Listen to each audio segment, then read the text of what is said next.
私立大学の外国人入試は日本人の入試と難易度が違います。今回は私立大学についてお話しします。まず前回内訳をお話しいたしました。その内訳の620校が私立大学でした。この私立大学には12校の有名大学があります。その12校は人気があるため難関大学となっています。まずはその難関大学のお話をしたいと思います。12ある難関大学のうち、関東地方には早稲田大学、慶応義塾大学、上智大学があります。この3大学はすべての私立大学の中でも頂点に立つ最難関大学と言われています。それらに続いて明治大学、青山学院大学、立教大学、中央大学、法政大学、この5大学があり、12の難関大学のうち8校が東京にあります。続いて西日本、近畿地方です。こちらには関西大学、関西学院大学、同志社大学、立命館大学の4つの難関大学があります。これら合計12大学が難関大学になります。では、これらはどのような大学でしょうか。まず、日本人にも外国人にも人気がある大学ということです。そして、難関大学であるために、勉強意欲の高い学生が集まる大学でもあります。その結果、有名企業への知名度も高い大学となっています。また、これらの大学には長い歴史と伝統があり、名門私立大学とも呼ばれ、さらに一流大学とか有名大学などと呼ばれ、日本社会で広く知られています。これらの大学を私個人では不動の大学なんて呼んだりしています。では、これら難関大学の外国人入試はどうでしょうか。まずは日本留学試験。これは基礎学力科目まで受験する必要があります。また、難関大学なので、日本留学試験の成績による出願制限があります。そして、英語の外部試験の受験が必要と、ここら辺は前回の動画でお話しした国公立大学と同じになります。そして、これに加えて11月の留学試験で出願可能な大学もあります。というのは、国公立大学では多くの大学が2月に試験を行い、6月の留学試験で出願しないと間に合わないという大学の方が少数です。しかし、私立大学の場合、特別選抜入試は9月から12月中に実施されるのが普通ですので、6月の第1回日本留学試験で出願しなければなりません。けど、この12校のうち、東日本では立教大学、中央大学、そして募集が2回行われる法政大学の後期募集には、11月の第2回日本留学試験で出願ができます。また、西日本では、関西大学の11月募集、関西学院大学の2期募集、そして立命館大学の後期募集、それぞれ2回目の募集では、11月の第2回日本留学試験での出願ができます。ただ、以前の大学スケジュールの動画でお話ししましたが、年に2回以上募集する大学では、2回目以降の募集は、欠員募集の意味もあるため、難易度が上がってしまいます。ですので、私の指導では、1回目の募集に出願するよう指導しています。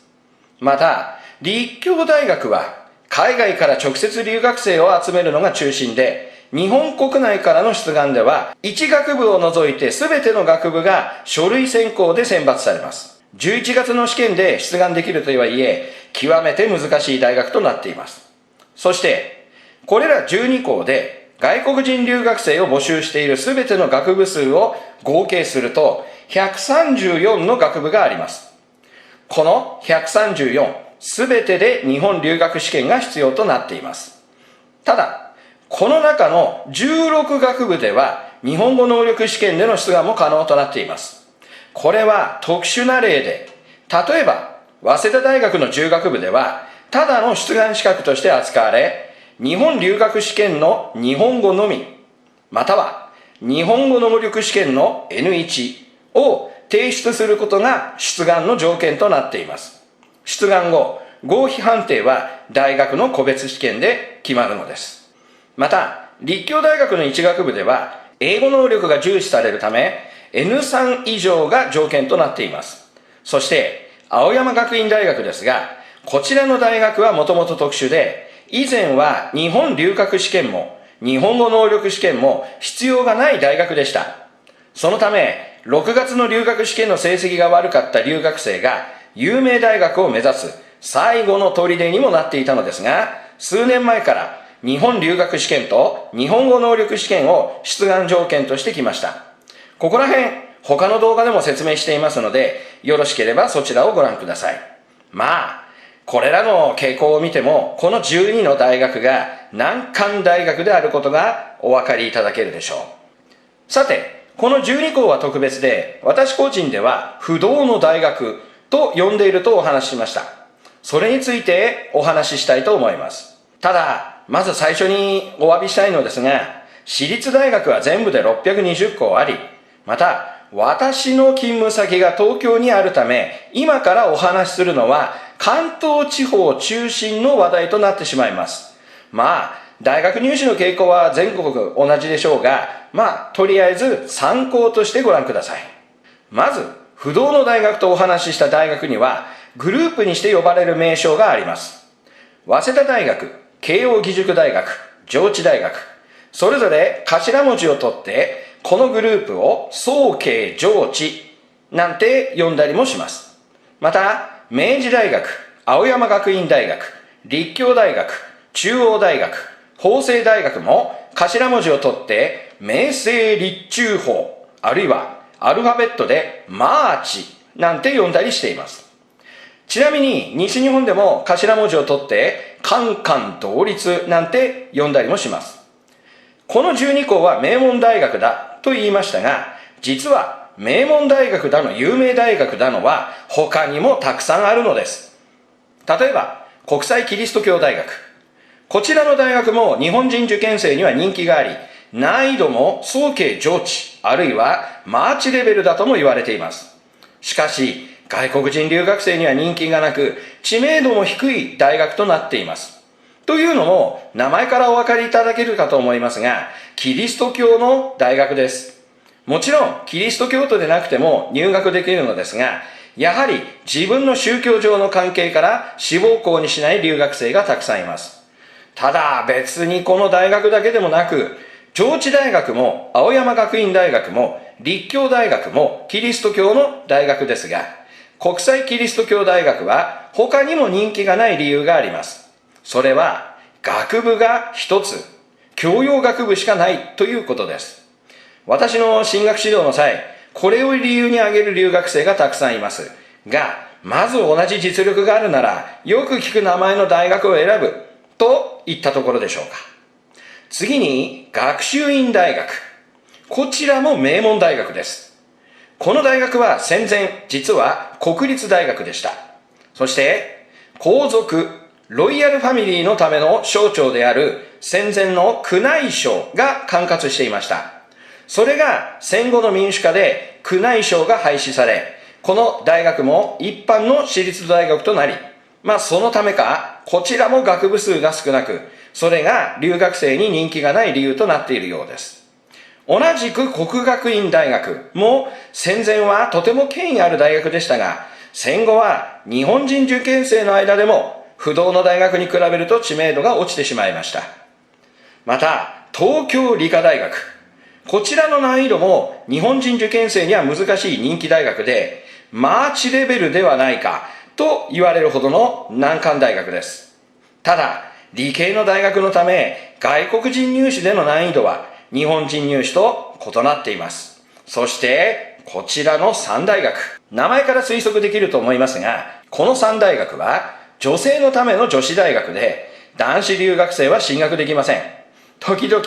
お調子者の男子留学生が笑いながら、私は絶対に入りたいです。とか言いますが、無理です。それで、女性だけの大学ということで、やはり外国人女子留学生にはあまり人気がありません。このように日本人受験生の人気度と外国人留学生からの人気度は異なっているため、入試の倍率も大学によって大きく変わり、難易度も大きく変わるのです。そう、私が12の大学を不動の大学と呼んでいるのは、外国人にも日本人にも共に人気があって、難易度も同じくらい難しい大学ということで、不動の大学なんて呼んだりしてるんですね。では、その難易度がどのように変わってしまうのか、まずは日本人の例を出してご説明いたします。日本人受験生が一般選抜を受験するときは、偏差値と呼ばれる成績で受験する大学を選びます。最も偏差値が高い国立大学進学を目指す場合、成績順に受験していくのが基本です。それで、超難関の国立大学に次いで偏差値が高い早慶上智レベル。それに続いて難しいマーチ。そして最後に一般大学の順で受験する大学を選んでいきます。これらの大学を成績と試験日程で選んでアドバイスする。それが予備校の進学指導です。日程的にまず最初に一般大学を受験します。それに合格したら次にマーチを受験します。それにも合格したら次に難しい早慶上智を受験します。それにも合格したら最後、最難関大学に挑戦するのです。そしてもし最難関大学の受験が残念な結果でしたら、それまでに合格した大学のうち最も知名度の高い大学へ進学していくのです。これが一般的な日本人受験生の考え方です。ところが外国人入試はどうでしょうか。日本人と同じ例で見てみましょう。まず一般大学を受験します。それに不合格となります。次にマーチを受験します。それに不合格となります。そして早慶上智を受験します。それに合格します。最後の国立大学。ずっと国立大学を目指していたのに、早慶上智に合格した途端、周囲の日本人の見る目が変わり、かつ国立大学の合格発表前に学費を払わなければならないため、受験せずに諦めてしまうといったパターンが過去何度もありました。このようなお話を日本人受験生にすると非常に驚きます。ここでは分かりやすくするため4大学の例を出しましたが、この例よりももっと信じられない事例をたくさん見てきました。このような結果が普通に起きる。それが外国人入試です。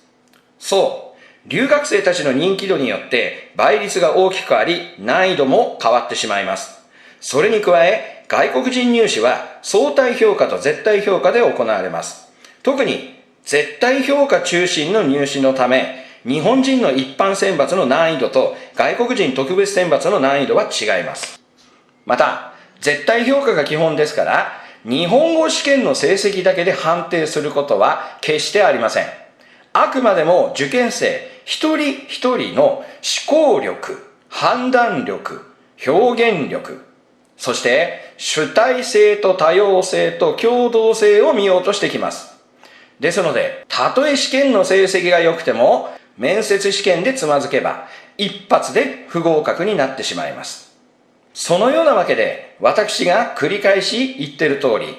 これらの大学入試では、日本語のコミュニケーション能力がまず重要になってきます。そのコミュニケーション能力で自分自身をアピールするのです。